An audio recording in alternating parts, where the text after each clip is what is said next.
বন্ধুরা, আজ তোমাদের জন্য যে গল্পটি নিয়ে আসলাম সেটা ভাসুরের ছেলে সোহানকে নিয়ে। আমার নাম শিলা। আয়নার সামনে দাঁড়িয়ে নিজের প্রতিবিম্বের দিকে তাকিয়ে প্রায় ভাবি জীবনটা কেমন অদ্ভুত। মাত্র 2 মাস আগেও আমার জীবনটা ছিল অন্যরকম। বাবা মায়ের আদরের মেয়ে, কলেজে পড়ি, বন্ধুদের সাথে আড্ডা দিই, সবকিছুই ছিল রঙিন প্রজাপতির মতো।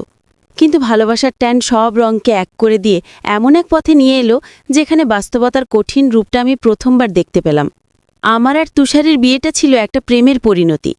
তবে সেই প্রেমটা কোনো পার্কে বা রেস্তোরাঁয় বসে হয়নি, হয়েছিল একটা চলন্ত ট্যাক্সিতে। সেদিন কলেজ থেকে বাড়ি ফেরার পথে খুব বৃষ্টি হচ্ছিল, কোনো রিকশা পাচ্ছিলাম না। হঠাৎ করেই একটা খালি ট্যাক্সি আমার সামনে এসে দাঁড়ালো। চালকের আসনে বসা ছেলেটাকে দেখে কেন জানি একটা নির্ভরতা অনুভব করলাম। আমি ট্যাক্সিতে উঠে বসলাম। সারাটা পথ আমরা তেমন কোনো কথা বলিনি, শুধু জানালার কাছ দিয়ে ঝুম বৃষ্টি দেখছিলাম। বাড়ি ফিরে ভাড়া মিটিয়ে আমি নামতে যাব, এমন সময়ে চালক অর্থাৎ তুষার আমাকে বলল, আপনার মোবাইলটা সিটের উপর পড়ে গেছে। আমি ধন্যবাদ দিয়ে মোবাইলটা নিয়ে বাড়ি চলে এলাম। কিন্তু বাড়িতে ঢোকার কিছুক্ষণ পরই আমার মাথায় আকাশ ভেঙে পড়ল। আমি আমার পার্সটা ট্যাক্সিতে ফেলে এসেছি, আর সেখানে আমার কলেজের আইডি কার্ড, কিছু জরুরি কাগজপত্র আর সামান্য কিছু টাকা ছিল। আমি ভেবেছিলাম ওগুলো আর ফেরত পাব না। কিন্তু পরের দিন সকালে কলিং বেলের শব্দে দরজা খুলে দেখি তুষার দাঁড়িয়ে আছে, তার হাতে আমার পার্স। আমি অবাক হয়ে জিজ্ঞেস করলাম, আপনি আমার বাড়ির ঠিকানা কিভাবে পেলেন? সে হেসে বলল, আপনার আইডি কার্ডের ঠিকানা লেখা ছিল, ভাবলাম জরুরি কাগজপত্র থাকতে পারে, তাই দিয়ে গেলাম। ছেলেটার সততা দেখে আমি মুগ্ধ হয়ে গেলাম। এই যুগে যেখানে মানুষ সুযোগের সদ্ব্যবহার করতে এক মুহূর্তও ভাবে না, সেখানে একটা ছেলে এতগুলো জরুরি জিনিস পেয়েও ফিরিয়ে দিয়ে গেল। সেই দিন থেকেই আমাদের পরিচয়, তারপর বন্ধুত্ব এবং অবশেষে ভালোবাসা। তুষার দেখতে যেমন সুদর্শন ছিল, তার মনও ছিল ততটাই পরিষ্কার। যখন আমাদের সম্পর্কটা গভীর হলো, আমি বাবাকে সব খুলে বললাম। বাবা সব শুনে বললেন, ঠিক আছে, ছেলেটাকে একবার আমাদের বাসায় আসতে বলিস, বাড়িতে নিয়ে আয়। আমি তুষারকে নিয়ে এলাম। বাবা তুষারকে দেখে পছন্দ করলেন। তার ব্যবহার, কথাবার্তা বাবার ভালো লাগলো। কিন্তু যখন তার পেশার কথা শুনলেন, তখন তার মুখটা কালো হয়ে গেল। তিনি সাফ জানিয়ে দিলেন, একজন ট্যাক্সি চালকের হাতে আমি আমার মেয়ের ভবিষ্যৎ তুলে দিতে পারি না। এই বিয়ে কিছুতেই সম্ভব নয়। বাবার কঠোর মনোভাব দেখে আমি ভেঙে পড়লাম। একদিকে বাবার সম্মান, অন্যদিকে তুষারের প্রতি আমার ভালোবাসা। আমি অনেক চেষ্টা করেছিলাম বাবাকে বোঝানোর, কিন্তু তিনি তার সিদ্ধান্তে অটল ছিলেন। অবশেষে আমি জীবনের সবচেয়ে কঠিন সিদ্ধান্তটা নিলাম। আমি তুষারকে পালিয়ে বিয়ে করলাম। যেদিন বাড়ি ছাড়ি, বাবা শুধু একটা কথাই বলেছিলেন, আজ থেকে তুই আমার জন্য মৃত। এই বাড়ির দরজা তোর জন্য চিরদিনের মতো বন্ধ হয়ে গেল। বাবা সেই কথাটা আজও আমার কানে বাজে। আমি জানি বাবা মাকে কতটা ভালোবাসতেন। তার অবাধ্য হয়েছিলাম বলে তিনি হয়তো কষ্ট পেয়েছিলেন, কিন্তু আমার বিশ্বাস ছিল একদিন তিনি আমাকে ক্ষমা করে দেবেন। শ্বশুরবাড়িতে আমার নতুন জীবন শুরু হলো। বাড়িটা বেশ বড় হলেও কেমন যেন ফাঁকা ফাঁকা। আমার শ্বশুর শাশুড়ি দুজনেই মারা গেছেন। একজন ননদ ছিল, তারও বিয়ে হয়ে গেছে অনেক দিন আগে। তাই এই বাড়িতে আমি আর তুষার, মাত্র দুজন মানুষ। বাড়িটা শহরের কোলাহল থেকে একটু দূরে, বেশ নিরিবিলি একটা জায়গায় অবস্থিত। প্রথম প্রথম আমার খুব ভালো লাগতো। সারাদিন তুষারের জন্য অপেক্ষা করতাম। সে কাজ থেকে ফিরলে আমরা একসাথে গল্প করতাম, রান্না করতাম। আমাদের ছোট্ট সংসারে ভালোবাসার কোনো কমতি ছিল না। তুষার সারাদিন ট্যাক্সি চালাতো। যা আয় হতো তা দিয়ে আমাদের কোনো মতে চলে যেত, কিন্তু মাস শেষে হাতে কিছুই থাকতো না। আমি বুঝতে পারছিলাম শুধু আবেগ দিয়ে জীবন চলে না, ভবিষ্যতের জন্য সঞ্চয় করাটাও জরুরি। তুষারও বিষয়টা নিয়ে খুব চিন্তিত ছিল। সে প্রায়ই বলতো, শিলা, তোমাকে তো আমি কোনোদিন কোনো ভালো শাড়ি কিনে দিতে পারলাম না, কোথাও ঘুরতে নিয়ে যেতে পারলাম না, আমার খুব কষ্ট হয়। আমি তাকে সান্ত্বনা দিয়ে বলতাম, আমার ওসব কিচ্ছু লাগবে না, তুমি আমার পাশে আছো, এটাই আমার জন্য অনেক। কিন্তু ভেতরে ভেতরে আমরা দুজনেই বুঝতে পারছিলাম এভাবে বেশি দিন চলতে পারে না। আমাদের ভবিষ্যতের কথা ভাবতে হবে, আমাদের সন্তানদের কথা ভাবতে হবে। একদিন রাতে তুষার আমাকে খুব গম্ভীর হয়ে বলল, শিলা, আমি একটা বড় সিদ্ধান্ত নিয়েছি। আমি তার মুখের দিকে তাকিয়ে বললাম, কি সিদ্ধান্ত তুষার? আমাকে বলল, আমি বিদেশ চলে যাব। কথাটা শুনে আমার বুকের ভেতরটা ধক করে উঠল। আমি বললাম, বিদেশ? মানে আমাকে একা রেখে তুমি কিভাবে যাবে? তুষার বলল, পাগলি, সারা জীবনের জন্য তো যাচ্ছি না। আমার এক বন্ধু কুয়েতে থাকে। সে বলেছে ওখানে গেলে আমি ভালো টাকা আয় করতে পারব। আমি কিছু টাকা ধার করে ভিসার ব্যবস্থা করব। 5টা বছর যদি কষ্ট করে কাটাতে পারি, তাহলে ফিরে এসে আমাদের আর কোনো অভাব থাকবে না। আমরা একটা সুন্দর জীবন শুরু করতে পারব। তার কথাগুলো যুক্তিযুক্ত হলেও আমার মন মানছিল না। এই ফাঁকা বাড়িতে আমি একা থাকব কিভাবে? আমি বললাম, তুষার, তুমি চলে গেলে আমি এখানে একা থাকতে পারবো না, আমার খুব ভয় করবে। তুষার বলল, তুমি তোমার বাবার বাড়িতে গিয়ে থাকো না কিছুদিন। কথাটা শুনে আমার চোখে জল চলে এলো। আমি বললাম, তুমি তো সব জেনে শুনেও এটা বললে। বাবা আমাকে কোনো দিনও তার বাড়িতে উঠতে দেবেন না। আমি সেই মুখ নিয়ে বাবার সামনে দাঁড়াতে পারবো না। আমার কথা শুনে তুষারও চিন্তায় পড়ে গেল। সে কিছুক্ষণ চুপ করে থেকে বলল, তাহলে একটা কাজ করা যেতে পারে। আমি জিজ্ঞেস করলাম, কি? সে বলল, আমার বড় ভাইয়ের একটা ছেলে আছে, নাম সোহান। সে এবার কলেজে উঠেছে, পড়াশোনায় খুব ভালো। আমি যদি ওকে এখানে রেখে যাই, ও এখানে থেকেই পড়াশুনো করবে আর তোমার দেখভালও করতে পারবে। তোমার একজন সঙ্গীও হবে। আমি বললাম, সোহাগ কি আমাদের খেয়াল রাখতে পারবে? ও তো এখনো অনেক ছোট। তুষার হেসে বলল, ছেলেটা বয়সে ছোট হলেও অনেক বুদ্ধিমান আর ছটপটে। তুমি ওকে দেখলে বুঝতে পারবে। আমি আর কি বলবো, ভবিষ্যতের কথা ভেবে আমি রাজি হয়ে গেলাম। তুষারকে বললাম, ঠিক আছে, তুমি সোহানকে নিয়ে এসো। এর কয়েকদিন পর তুষার তার ভাসুরের ছেলে সোহানকে আমাদের বাড়িতে নিয়ে এলো। সোহানকে দেখে আমি কিছুটা অবাকই হলাম। ছেলেটার বয়স 16-17 হবে, কিন্তু তাকে দেখতে আরও পরিণত মনে হয়। লম্বা, ফর্সা আর চোখে মুখে একটা বুদ্ধির ছাপ। সে আমাকে সালাম দিয়ে বলল, কাকিমা ভালো আছেন? তার বিনয়ী ব্যবহারে আমি মুগ্ধ হলাম। তুষার টাকা পয়সা জোগাড় করে বিদেশ যাবার প্রস্তুতি নিতে শুরু করল। এই কয়েকটা দিন আমার যে কিভাবে কেটেছে তা আমি ভাষায় প্রকাশ করতে পারব না। প্রতি মুহূর্তে মনে হচ্ছিল আমার পৃথিবীটা বুঝি শূন্য হয়ে যাচ্ছে। অবশেষে সেই দিনটা এলো। তুষার এয়ারপোর্টের দিকে রওনা হওয়ার আগে সোহানকে ডেকে বলল, সোহান, তোর কাকিমার দিকে খেয়াল রাখিস, ওর যেন কোনো অসুবিধা না হয়। যে কোনো সমস্যা আমাকে ফোন দিবি। সোহান মাথা নেড়ে বলল, কাকা, আপনি কোনো চিন্তা করবেন না, আমি কাকিমার খেয়াল রাখব, আপনি নিশ্চিন্তে যান। তুষার চলে গেল। পুরো বাড়িটা যেন এক মুহূর্তে শ্মশানের মতো নীরব হয়ে গেল। আমার বুকের ভেতরটা হাহাকার করে উঠল। আমি ঘরের দরজা করে অনেকক্ষণ কাঁদলাম। আমাদের বাড়িতে মোট 3টে ঘর। একটাতে আমি থাকতাম, পাশের ঘরটা সোহাগকে দেওয়া হলো। আর একটা ঘর খালিই পড়ে থাকত। সোহাগ খুব শান্তশিষ্ট ছিলে। সে নিজের কাজ নিজে করত, আমার কোনো কাজেই হস্তক্ষেপ করত না। তবে সে আমার প্রতি খুব খেয়াল রাখত। আমি ঠিকমতো খেয়েছি কিনা, আমার কোনো অসুবিধে হচ্ছে কিনা, এই সব বিষয়ে সে সব সময় খোঁজ নিত। প্রথম প্রথম সোহানের সাথে আমার তেমন কথা হতো না। সে তার পড়াশুনো নিয়ে ব্যস্ত থাকত। আমি দেখতাম সে গভীর রাত পর্যন্ত জেগে পড়াশুনো করে। মাঝে মাঝে যখন তার পড়তে ভালো লাগতো না, তখন সে আমার ঘরে এসে বসত, আমার সাথে গল্প করত, জিজ্ঞেস করত, কাকিমা, আপনার কোনো অসুবিধে হচ্ছে না তো? আমি বলতাম, না বাবা, তুমি আছো তাই কিছুটা সাহস পাই। সে আমাকে আমার পড়াশোনার কথা জিজ্ঞেস করত। আমি বলতাম, আমি ইন্টারমিডিয়েট শেষ করেছিলাম, অনার্সে ভর্তি হওয়ার খুব ইচ্ছে ছিল, কিন্তু তার আগেই বিয়েটা হয়ে গেল।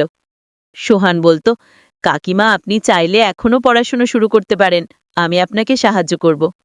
তার এই আন্তরিক ব্যবহার আমার খুব ভালো লাগত। আমি ভাবতাম, যাক, তুষার একটা ভালো কাজ করে গেছে। ছেলেটা আমার একাকিত্ব অনেকটাই দূর করে দিয়েছে। মাঝে মাঝে সে নিজের হাতে চা বানিয়ে আমার জন্য নিয়ে আসত। আমি অবাক হয়ে বলতাম, এসব তুমি কেন করছো? সে হাসি মুখে বলতো, কাকা আমাকে আপনার খেয়াল রাখতে বলে গেছে, এটা আমার দায়িত্ব। কিন্তু কিছুদিন যেতেই আমার মনে একটা অদ্ভুত অস্বস্তি শুরু হলো। তুষার চলে যাওয়ার পর থেকে বাড়িটা বড্ড বেশি শূন্য মনে হতে লাগলো।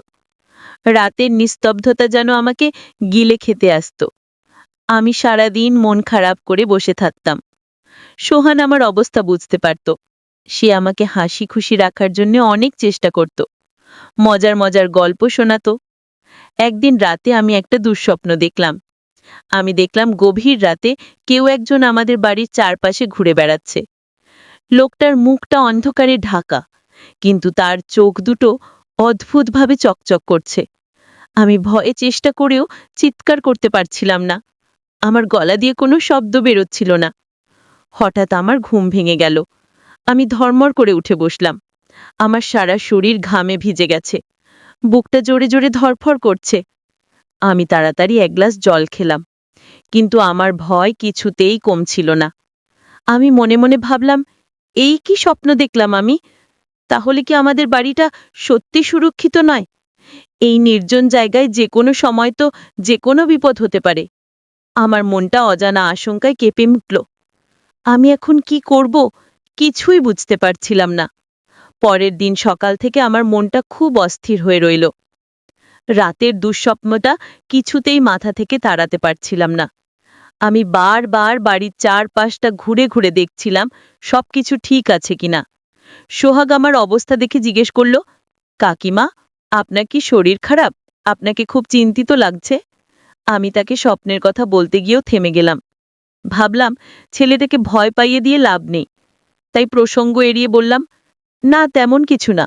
এমনিতেই শরীরটা ভালো লাগছে না, কিন্তু আমার মনের ভেতরটা সারাক্ষণ খচখচ করছিল।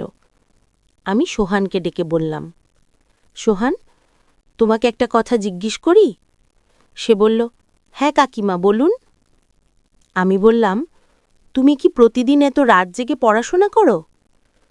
সোহান একটু হেসে বলল, হ্যাঁ কাকিমা, আমার লক্ষ্য অনেক বড়, তাই একটু বেশি পরিশ্রম করতে হয়। আমি আবার জিজ্ঞেস করলাম, তুমি ঠিক কখন ঘুমাও? সে বলল, আমি সাধারণত রাত 4টা পর্যন্ত পড়ি, তারপর ফজরের আজান দিলে নামাজ পড়ে ঘুমায়। তার কথা শুনে আমি অবাক হলাম। একটা কলেজের ছাত্রের এত রাত জেগে পড়ার কি দরকার? আমি বললাম, তুমি তো এখনো ছোট ক্লাসে পড়ো, তাহলে তোমার এত রাত জেগে পড়াশুনো করতে হয় কেন? সে বলল, কাকিমা, আমি অনেক বড় ইঞ্জিনিয়ার হতে চাই, তাই এখন থেকেই প্রস্তুতি নিচ্ছি। দিনে তো বাড়ির টুকটাক কাজ করতে হয়, তাই পড়ার তেমন সুযোগ পাই না। রাতটাই আমার পড়ার জন্য সবচেয়ে ভালো সময়। তার যুক্তিগুলো আমার কাছে ঠিক বিশ্বাসযোগ্য মনে হলো না। আমার মনে একটা সন্দেহ দানা বাঁধতে শুরু করল। সোহান কি আমার সাথে মিথ্যে কথা বলছে? সে কি সত্যি রাত জেগে পড়াশোনা করে, নাকি এটা শুধু একটা বাহানা? তার আসল উদ্দেশ্যটা কি? এইসব প্রশ্ন আমার মাথায় ঘুরপাক খেতে লাগল। আমি সিদ্ধান্ত নিলাম, আমি সোহানের ব্যাপারে একটু খোঁজ নেব। পরদিন দুপুরে আমি আমার ভাসুর অর্থাৎ সোহানের বাবাকে ফোন করলাম। ফোনটা ধরতেই তিনি বললেন, কেমন আছো বৌমা, সব ঠিকঠাক আছে তো? আমি বললাম, হ্যাঁ বাবা, আমি ভালো আছি, আপনাদের খবর কি? কিছুক্ষণ এইদিক ওদিকে কথা বলার পর আমি আসল প্রসঙ্গে এলাম। আমি জিজ্ঞেস করলাম, বাবা, একটা কথা জানার ছিল, সোহান যখন আপনাদের বাড়িতে ছিল তখনও কেমন পড়াশোনা করত? মানে ও কি রাত জেগে পড়ত? আমার প্রশ্নটা শুনে সোহানের বাবা যেন আকাশ থেকে পড়লেন। তিনি অবাক হয়ে বললেন, কিসের পড়াশোনা? ও তো বই হাতে নিতেই চাইতো না। সপ্তাহে একদিন কলেজে যেত, আর বাকি সময় বন্ধুদের সাথে আড্ডা দিয়ে আর খেলে বেড়াতো। রাতে পড়াশোনা করতে বসতো না বললেই চলে, যদি কখনো বসতো বড়জোর আধ ঘন্টা। কেন বৌমা, হঠাৎ এই প্রশ্ন? ও কি কোনো সমস্যা করছে?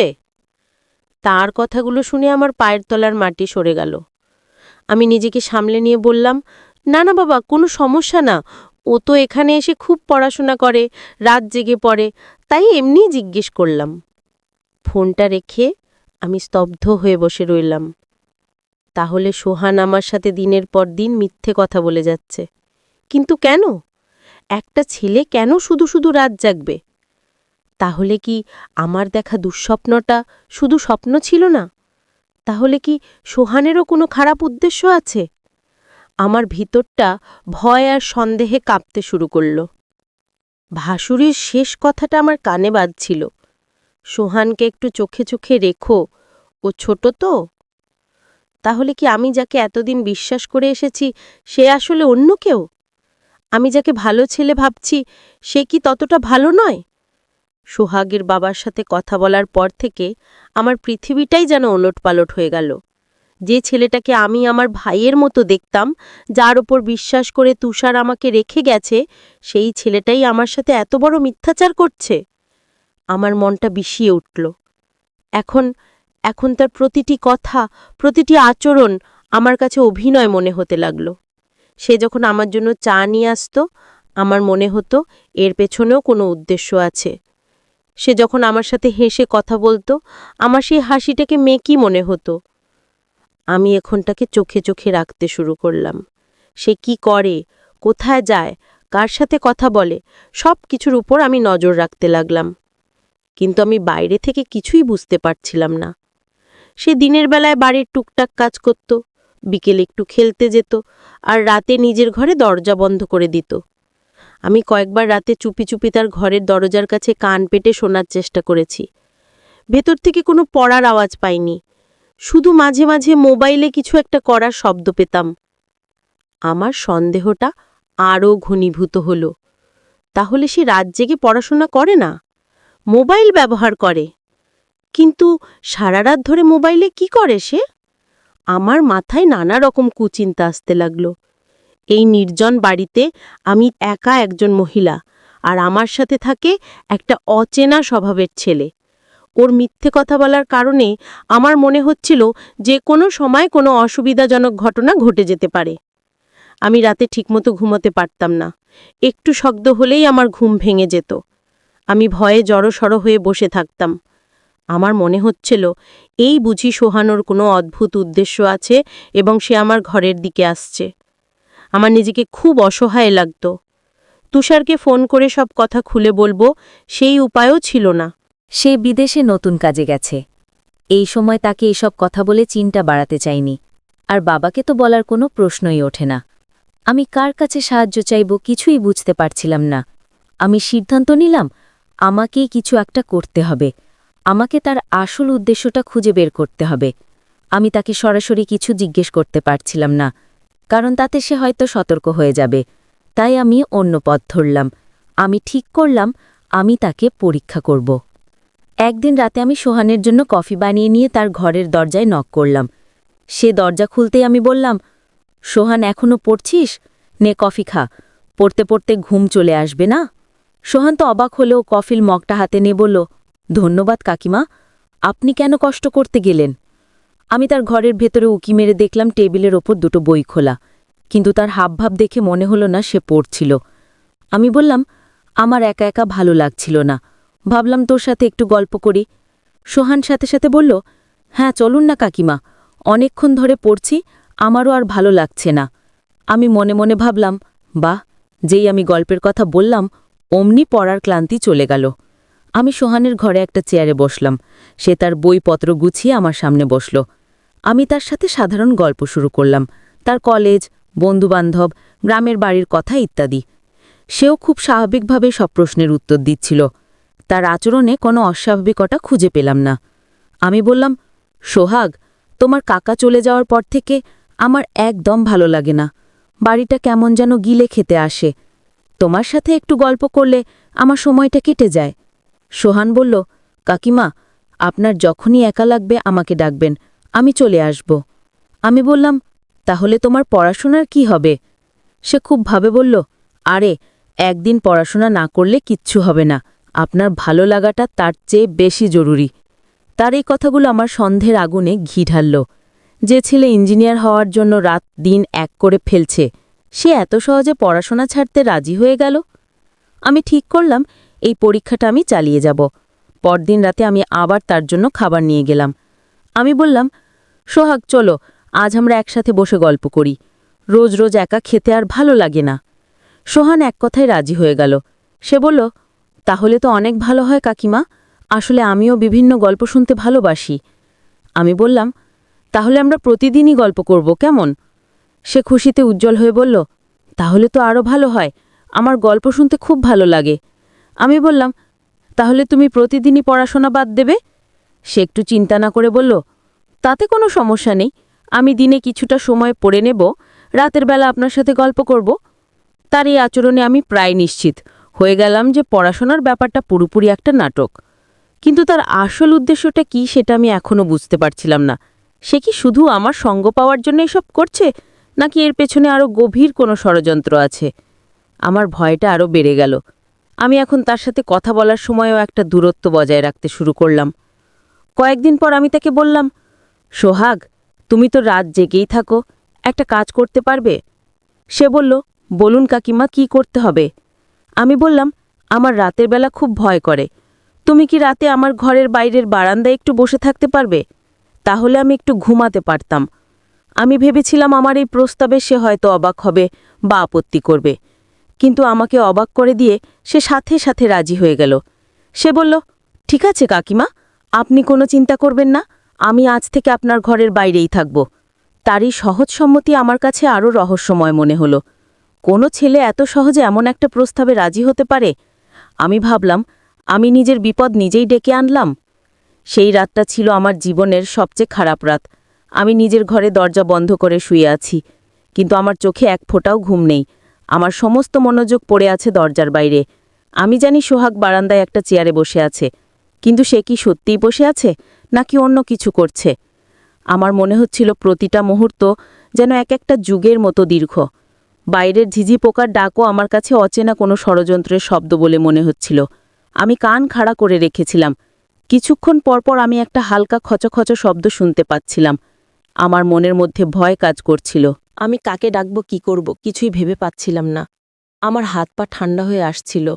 আমি মনে মনে আল্লাহকে ডাকছিলাম আর ভাবছিলাম, তুষারকে যদি একবার জানাতে পারতাম। এভাবে প্রায় ২-৩ ঘন্টা কেটে গেল। আমি আর সহ্য করতে পারছিলাম না।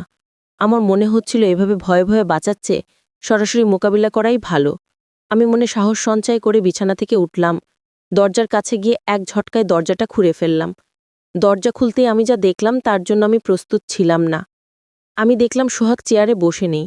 সে বারান্দার গ্রিল ধরে বাইরের অন্ধকারের দিকে তাকিয়ে আছে। আমাকে দেখে সে অবাক হয়ে বলল, কাকিমা, আপনি এখনো ঘুমাননি? কোনো সমস্যা? আর তুমি এখানে দাঁড়িয়ে কি করছো?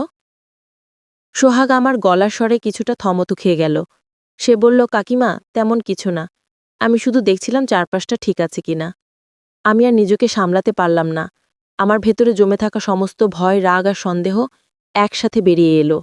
আমি চিৎকার করে বললাম, মিথ্যা কথা বলবে না সোহান। আমি সব জানি তুমি পড়াশোনার নামে নাটক করছো। তোমার বাবা আমাকে সব বলে দিয়েছেন। বলো, সত্যি করে বলো, তোমার আসল উদ্দেশ্য কি? কেন তুমি এই বাড়িতে এসেছ? কেন তুমি রাত জেগে থাকো? আমার চিৎকারে সোহান একদম হতভম্ব হয়ে গেল। তার মুখটা ফ্যাকাশে হয়ে গেল। সে বলল, কাকিমা, আপনি আমাকে ভুল বুঝছেন। বিশ্বাস করুন, আমার কোনো খারাপ উদ্দেশ্য নেই। আমি বললাম, তাহলে তুমি মিথ্যা কথা বললে কেন? কেন বললে যে তুমি পড়াশোনা করার জন্য রাত জাগো? সোহাগ কিছুক্ষণ চুপ করে রইল। তার চোখ দুটো ছলছল করে উঠল। সে মাথা নিচু করে বলল, আমি আপনাকে চিন্তায় ফেলতে চাইনি। আমি তার কথা শেষ করতে না দিয়ে বললাম, আর কোনো নাটক করতে হবে না। আমি তো আর আসল রূপ চিনে ফেলেছি। তুমি এখন এই বাড়ি থেকে বেরিয়ে যাও। আমি তোমার মতো একটা মিথ্যেবাদী প্রতারকের সাথে এক মুহূর্তও থাকতে পারবো না। আমার কথাগুলো যেন তীরের মতো গিয়ে তার বুকে বিঁধল। সে মুখ তুলে আমার দিকে তাকালো। তার চোখে ছিল রাজ্যের বিস্ময় আর গভীর এক কষ্ট। সে ভাঙা গলায় বলল, আপনি আমাকে এত বড় অপবাদ দিলেন কাকিমা। ঠিক আছে, আমি যদি আপনার ভয়ের কারণ হয়ে থাকি, তাহলে আমি এক্ষুনি চলে যাচ্ছি। এই বলে সে তার ঘরের দিকে পা বাড়ালো। সোহান যখন তার ঘরে যাওয়ার জন্য ঘুরে দাঁড়ালো, আমার মনের ভেতরটা হঠাৎ করেই কেঁপে উঠল। আমি কি খুব বেশি বলে ফেললাম? ছেলেটার চোখে যে কষ্টটা আমি দেখেছি, সেটা কি অভিনয়ের হতে পারে? কিন্তু পরক্ষণই আমার মনে সন্দেহগুলো আবার মাথা চাড়া দিয়ে উঠল। না, আমি ঠিকই করেছি। এমন একটা রহস্যময় ছেলের সাথে এক ছাদের নিচে থাকার নিরাপদ নয়। সোহান তার ঘর থেকে একটা ছোট ব্যাগ কাঁধে নিয়ে বেরিয়ে এলো। সে শেষবারের মতো আমার দিকে তাকিয়ে বলল, কাকিমা, আপনি আমাকে ভুল বুঝেছেন। আমি এখন বুঝতে পারছি আপনি আমাকে নিয়ে কতটা সন্দেহ করেছেন। আমি আর সন্দেহ থেকে আপনাকে মুক্তি দিতে চাই। আমি কেন রাত জেগে থাকতাম আপনি জানেন? আমি তার দিকে তাকিয়ে রইলাম। সে বলতে শুরু করল, যেদিন কাকা বিদেশ চলে যায়, সেদিন এয়ারপোর্টে যাওয়ার আগে সে আমাকে আলাদা করে ডেকে নিয়েছিল। সে আমাকে বলেছিল, সোহান, আমি আমার সবচেয়ে মূল্যবান সম্পদ আমার শিলাকে তোর ভরসায় রেখে যাচ্ছি। বাড়িটা খুব নির্জন জায়গায়, ওর একা থাকতে ভয় করবে। তুই শুধু ওর সঙ্গী হবি না, ওর রক্ষকও হবি। তোর কাকিমার যেন কোনো অসম্মান না হয়, বাড়ির যেন কোনো ক্ষতি না হয়, সেই দায়িত্ব আজ থেকে তোর। আমি কাকাকে কথা দিয়েছিলাম, আমি আমার জীবন দিয়েও হলেও আপনার এবং এই বাড়ির নিরাপত্তা দেব। সোহাগের কথাগুলো শুনে আমি স্তব্ধ হয়ে গেলাম। সে বলে চলল, এই বাড়িতে আসার কয়েকদিন পর আমি বুঝতে পারি জায়গাটা সত্যি খুব একটা নিরাপদ নয়। রাতে মাঝে মাঝে অচেনা লোকের আনাগোনা দেখা যায়। আমি যদি আপনাকে এসব বলতাম, আপনি আরও বেশি ভয় পেয়ে যেতেন। তাই আমি আপনাকে কিছুই বলিনি। আমি সিদ্ধান্ত নিই আমি রাত জেগে বাড়িটা পাহারা দেব। কিন্তু আমি যদি আপনাকে বলতাম যে আমি পাহারা দেওয়ার জন্য রাত জাগছি, তাহলে আপনি নিশ্চিন্তে ঘুমোতে পারতেন না। প্রিয় বন্ধুরা, এই গল্প থেকে আমরা কি শিক্ষা অর্জন করতে পারি? আমাদের মাঝে বিশ্বাস কতটুকু আছে, আমরা একজনকে অন্যজনকে বিশ্বাস করতে হবে। ভিডিওটি ভালো লাগলে চ্যানেলটি সাবস্ক্রাইব করে দাও।